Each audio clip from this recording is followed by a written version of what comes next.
Once before, some of you may remember, I told another story about Seeking's house called The Midnight Folk. It was about a famous treasure that was almost stolen by a great wizard named Abner Brown, and a governess of mine before I went to school who turned out to be a witch, Miss Sylvia Daisy Pouncer, now Mrs. Abner Brown. And this night, of 30 years ago, as I stole away from sleeping Peter, my way led me through a short cut to Arthur's camp called Haunted Lane, past an old ruined monastery known as Monk's Peace.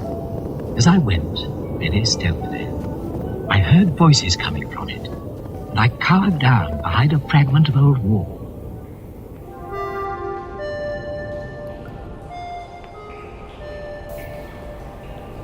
And so then, all my efforts gone for nothing. Those fools let him trick them at Musburgh Junction, and again this evening at Seeking's, where dwells my ancient foe, the boy K. Harker. Ah, that's what, Abner, that's what, so it is. My thundering skies! Cole Haulings, the great Cole Haulings, slip beyond my grasp again. Ah, my thundering sky! Yes, Abner Brown himself again. I recognized him at once, even if he was dressed up and disguised as none other than the Reverend Bottledale of the Missionary College. So I was up against magic as well as crime. And it was confirmed when I saw who his companion was in the guttering light of a candle end they lit among the ruins. Another old enemy of mine from the cellars of Seeking's, a large and disreputable rat. Dark doings, Abner, that's what. I don't like them, so I don't. And is this my old friend Rat speaking? My trusted spy along the secret ways? Maybe I was and maybe I weren't. Maybe so it is me, but what's the good of being me? Up in the attic and down in the cellar all hours for one who'd sell his mother if he had one, for what she'd fetch his old bones. Oh, talk, it's all you ever do. What do I get by it, hey? Bacon fat, you might say, or the green of that cheese the dog won't eat, or the haggy that made the hen swoon. But I don't, my Christian friend. I get rheumatic, and the dog's sick of me, that's what. As a matter of fact, I've got some green-looking cheese for you now. Give here. Though you wouldn't if you could sell it to a tourist's rest. You're right, I wouldn't. But come, waste no more time, give me your report. What you want of you is a getting rid of his dog. That's nothing. A lady friend will take the dog, and there's many a dog as I've loved more than that Barney one now lies in a watery tomb with a stone round his neck.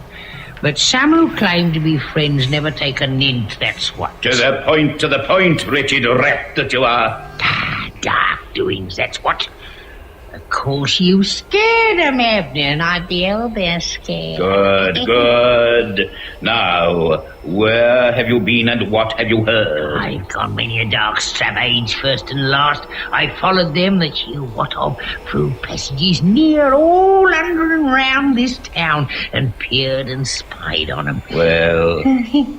You haven't a morsel of bacon rind on you, Abner. Now I've finished my cheese. You shall have bacon rind tomorrow, if your news be worthy of it. That's the bacon rind to bring the plump on a man. Bacon rind tomorrow. That and marrowbone the day after. Proper makes your fur shine. Silence! Tell me what you heard, or I shall box your miserable ears. You'd be proper lost without these same your miserable ears, that's what. Then tell me what they did here and where. They'd a meeting at an inn called the Drops of Dew, upper room. That there lady with the ring and such. And one that you wot of is a-trying to get out of your trap at dawn this very morning at a place I wot of. And will he have the goods on him? I heard what I heard, that's what. Oh, come on, Red. I've been a cellar man, I haven't. I've been a poor man living in the dark, though others live in the light and grudge a poor man so much as they old fishbone, yes they do. You says to me, find out what they decide. Them was your words to me. Find out, you says, what they decide. To the point. And what your words was to me, that I done, although in danger a dog in them dark dwellings. Yes. Now you says Willie and the goods on him. You didn't tell me about that, no, you didn't. Rat, if you do not speak to the point, you will be pegged beneath the waterfall like my servant the boy. You will be turned upside down like my servant the bodiless head. Speak. Where will Cole Hawlings try to escape my ring? Will I have my bacon rind tomorrow? You shall have 3 whole rancid kippers and a haggis. Come now, whisper it, for even ruined walls like these can have ears.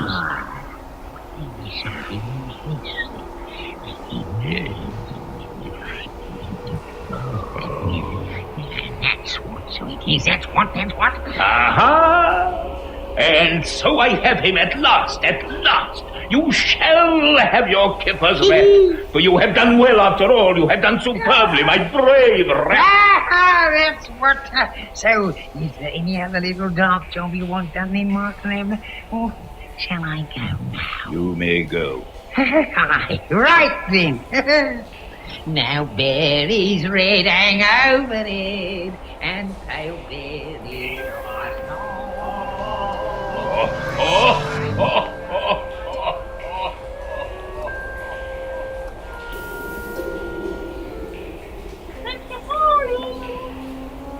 Mr. Hawlings! Please, where are you, Mr. Hawlings, sir? Here I am, Kay. You're a little late, young master. I'm sorry, I couldn't help it.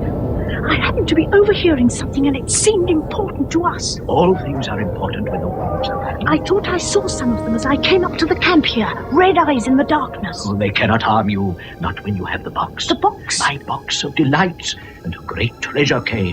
That is why I wanted you to meet me here, so that I could give it to you for safekeeping. To me? Master Kay, once before you defeated the great wizard, Abner Brown, and I feel you can do so again. You know that it's Abner against us then? Oh, yes.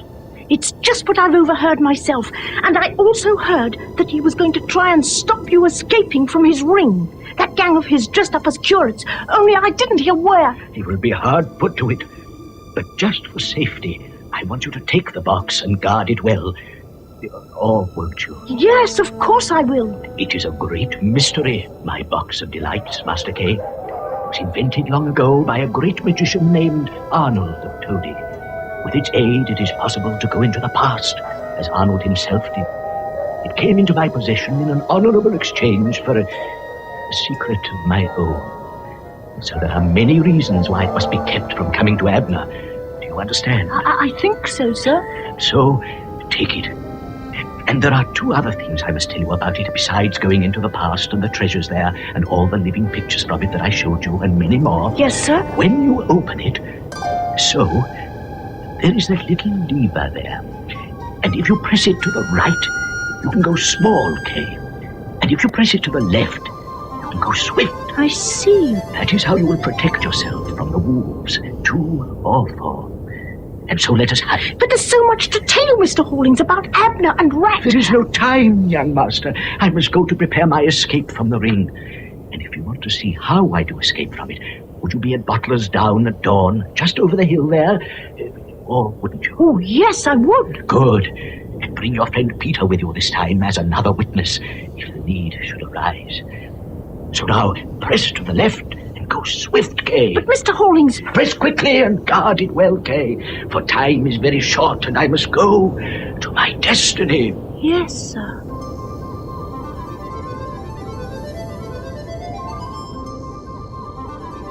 I pressed, and in an instant I was back at Seekings. I really understood nothing apart from the fact that I had the box of delights clutched closely to my breast, and that I was determined to keep it safe. And then it was dawn, and I woke grumbling Peter and forced him to go with me to Butler's Down to see Cole's escape. But alas, there was no escape for him after all, as you shall hear.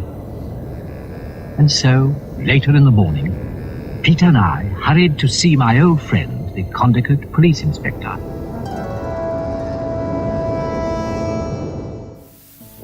Well then, Master Kay, Master Peter. So what's all this, eh? Please, you must help us, Mr. Inspector. He's been scrobbled. Now, calm yourself, my boy. Who's been scrobbled? The old Punch and Judy man, up at the spinney at the top of Butler's Down. We saw it with our own eyes early this morning. He was walking along beside the spinney, and suddenly 4 men ran out, and one of them threw a sack over his head, and they bundled him away and into an aeroplane. Oh, an aeroplane, eh? It looked like a kind of cross between an aeroplane and a motor car, as if it could serve us both, only this time it was in its flying mood, and it soared away with him and was lost to view. And did you shout and raise an alarm when you saw all this? I'm afraid we didn't. We were just spellbound, and it all happened in an instant. Well, now, if it happened at all, it sounds like the aerodrome to me, over Yoquadine way. Those young fellas, Master Kay, serving their country, and away from the civilizing influence of their mothers. Just full of high spirits, and the spirit of what I was myself when young. It was a Christmas gamble and a bit of what you call ragging. But it didn't seem like a rag at all. We're positive it wasn't. And what's more, we're positive that it was Dr. Bottledale of the Missionary College that's behind it. Ah, now, Master Kay, there you do go too far. The Reverend Dr. Bottledale is a pillar of the church and respectability. I've sung in the glee club with him time and time again. A very sweet tenor. We'd show you the tracks where the old man was scrobbled, only there's been more snow since, and they're all covered. And I'll tell you another thing. My guardian, Miss Caroline, Yes? she went to her brother in London last night, but when we telephoned this morning, she'd left there, but she'd never arrived here. So she's another one who's disappeared. And my sister Mariah. What? Well, I meant to tell you, Kay, when we were at the house just now before we hurried here. Jemima and Susan both say she just vanished into air. There's not a sign of her anywhere. Oh, come now, gentlemen. It strikes me that you're only worn out with learning, just back from school, and what you fancy all these scrobblings turn out to be no more than frolic. Frolic? They certainly don't seem like frolic to us. And that was that, whether we liked it or not. Nor were those 3 the only disappearances in the tale of the Box of Delights before all was done. But now there was Abner. There was always the terrible Abner Brown on my mind. And I determined to try to find out his plans, if I could only discover where his hiding place was. Now, I had a little secret hiding place of my own in those days, when I didn't want Ellen the housekeeper or anyone to see me, and that was under the valance of my dressing table. So I crept there now, and took out the box itself. It seemed very strange in its shiny, nearly black colouring, in that little familiar place, with the mouse hole between 2 of the floorboards, where I once dropped a 6pence. I knew what it was like to go swift with the box's help. Now I wanted to go small. So I pushed the little lever to the right. Instantly I was small, and I'd slipped down into the mouse hole itself. I was so tiny. And there was my 6pence beside me, as huge as a millstone. And there was the little mouse himself, no bigger than I was. Hello then, Kay. Hello. How are you, Mouse? I'm very well, thank you. How are you? Oh, very well, thanks. Except I'm a bit puzzled. And I wonder if you could help me, perhaps. I'd like to very much. If it's something good, I think it is. It's against Abner Brown, at least. then it is good. Although I'm frightened to death of him. Do you know where he hides? An old inn in the town called the Prince Rupert's Arms, down in a big underground place. And can we get there by underground ways ourselves? Yes, we can, but it's a long way. I think we can solve that if you hold my hand while we're about it. We'd better take swords. I've got some huge ones here that I made out of darning needles that have fallen down from time to time. We've got to pass the walls of the gulf in their headquarters. Along this way. Come along. Right.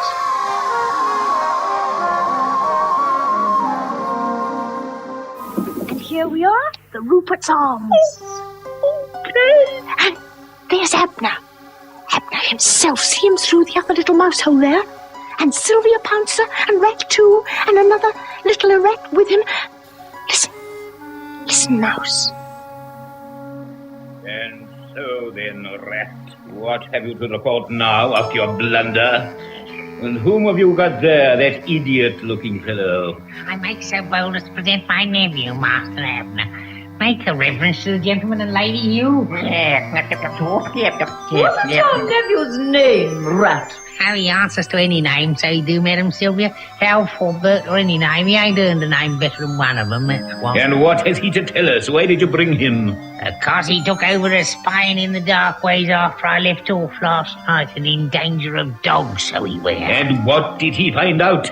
Since your report was negative, and the box wasn't on Cole after all when we scrobbled him. He has plainly hidden it somewhere, my Abby. I know that, my Sylvia, my brightness, but he won't talk, even if we do have him prisoner in the terrible deeps by the sluice. He could be made to talk. Not Cole.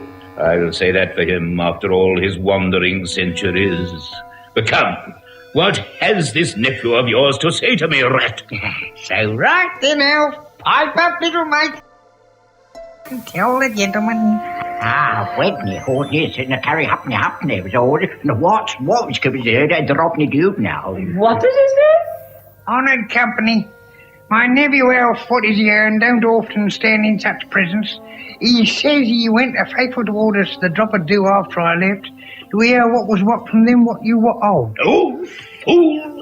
Do you want to be pegged beneath the waterfall like my servant boy? Ah! Do you want me to strike you on the head with a timetable like the boy, so that your legs telescope into your body and through your shoulders? Oh, no. What was what?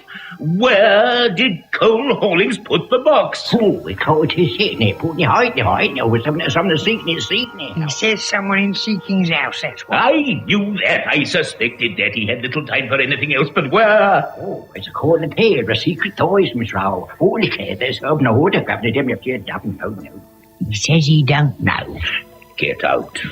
Get out, you idiot pair! My thundering skies, am I always to be surrounded by fools? Aye, sir. Come on, Al. Oh, slow him down. Come on. He says there ain't no bacon on after all, nor any Aggie nor Angie gibbers, even although he says so on.